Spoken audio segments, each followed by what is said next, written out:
কারো হাত ভেঙে গেছে, কারো মাথা ফেটে গেছে, ক্যামেরা ফোন সব ওই জিকে গৌসের ছাত্রদল যুবদলের সন্ত্রাসী বাহিনী সব নিয়ে গেছে। এবং আমাদের একজন ভাইয়ের চোখে রড দিয়ে যখন গুতা মারছে তার চোখ বের হয়ে আসার মতো অবস্থা, আরেকজনের মুখে রড দিয়ে বাড়ি মারছে।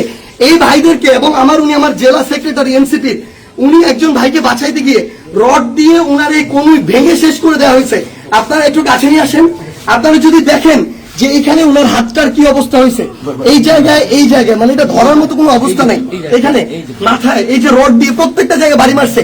আমরা যখন আমাদের এই আহত 7-8 জন ভাইকে নিয়ে সদর হাসপাতালের দিকে যাইতেছিলাম তাদের চিকিৎসার জন্য, তখন সদর হাসপাতালের সামনে ওই 24শে জুলাইয়ের সময় যেমন খুনি বাহিনী যেভাবে আক্রমণ করছিল হাসপাতালের গেটে, ঢাকা মেডিকেলের গেটে, ওইভাবে আমাদেরকে খুনি বাহিনী এইখানে ছাত্রদল যুবদলের সন্ত্রাসী ক্যাডাররা, জিকে গাউসের ক্যাডাররা, তারা আমাদেরকে আক্রমণ করে হাসপাতালে পর্যন্ত ঢুকতে দেয় নাই। কারণ আমি যখন আমার ভাইদের নিয়ে যাচ্ছিলাম তারা আমার হাতে পর্যন্ত রড দিয়ে বাড়ি মারছে, ইট মারা শুরু করে, এরপরে রড থেকে শুরু করে যত ধরনের তাদের লাঠি সোটা এগুলো তারা মারা শুরু করে।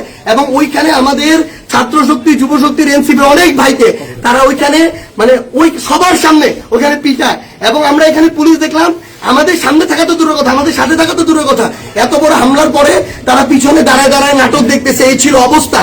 এই যদি হয় বাংলাদেশের অবস্থা, তাহলে তারেক রহমানকে জবাব দিতে হবে।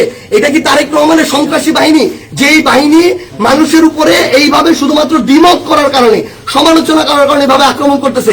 সালাউদ্দিন আহমেদকে জবাব দিতে হবে। তারা কি জিকে গাউসদেরকে এই সন্ত্রাসী কার্যক্রমের ঠিকাদারি দিয়ে রাখছে কিনা, এর বিচার না হওয়া পর্যন্ত আমরা হবিগঞ্জে আছি। যদি পারে আমাদেরকে মেরে ফেলবে, এখান থেকে প্রয়োজনে আমাদের লাশ যাবে, কিন্তু এর বিচার, এর জবাব তারেক রহমানকে দিতে হবে।